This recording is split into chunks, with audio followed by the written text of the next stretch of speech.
Perezida wa Repubulika ya Demokarasi ya Congo Felix Antoine Tshisekedi yatangiye kureba uko yakorana na Leta Zunze Ubumwe za Amerika n'ibindi bihugu by'Uburayi mu bijyanye n'ubucukuzi bw'amabuye y'agaciro y'igihugu cye kugira ngo nabyo bimufashe guhangana na M23. Amakuru y'imikoranire na Perezida Tshisekedi na Amerika yagarutsweho na New York Times.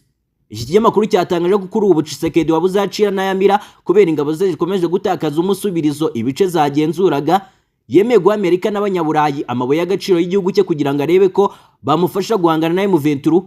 Binyuze muri uyu mugambi Tshisekedi yifuza ko ibihugu by'Uburayi na Amerika birushaho gushyira igitutu ku Rwanda ashinza gufasha umutwe wa M23. Ashimangira ko guha amabuye y'agaciro ibihugu bishobora gutuma iki gitutu kiyongera ndetse igihugu cye kikabona amahoro.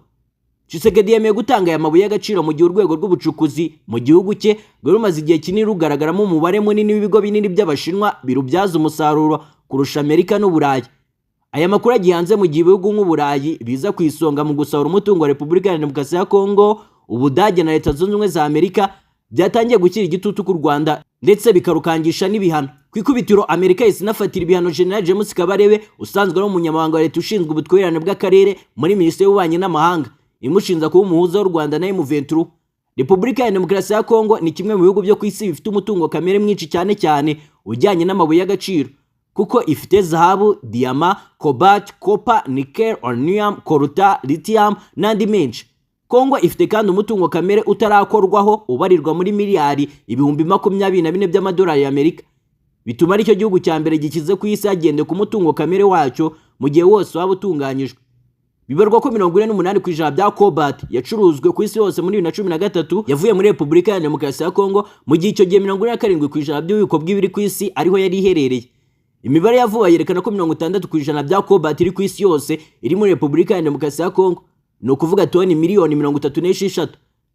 Tshisekedi afashe iki cyemezo mu gihe n'ubundi amabuye y'agaciro ya Congo yarasanzwe afitweho ijambo n'amahanga, nyamara umubare munini w'abaturage b'iki gihugu cye babaye mu bukene. Urugero, mu masezerano afite agaciro ka miliyoni 300 y'amadolari igihugu cya Congo cyasinyanye na sosiyete zitandukanye zo mu mahanga zicukura cobalt, amafaranga akigarukira ku byacukuwe ni 3%, andajya mu mifuka y'abanyamahanga batifuriza iki gihugu ineza.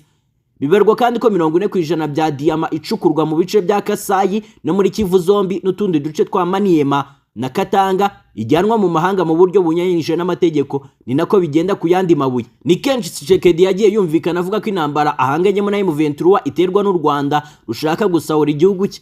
Gusa umuvugizi wa M23 Lawrence Kanyuka aherutse kubinyomoza. Kanyuka yatangaje ko batarwanira amabuye y'agaciro kuko mu bice bafashe harimo ibitarimo n'amabuye y'agaciro.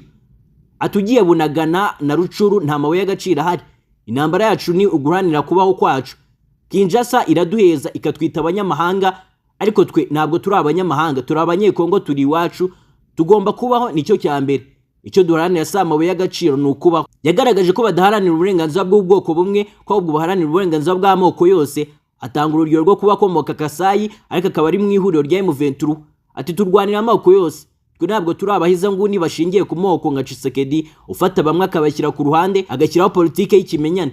Uyu mutwe uvuga ko intego yabo atari ugukura ubutegetsi bwa Kinshasa, ko ahubwo ari ukubusaba kureka kwica abaturage. J ku bwa Zen TV.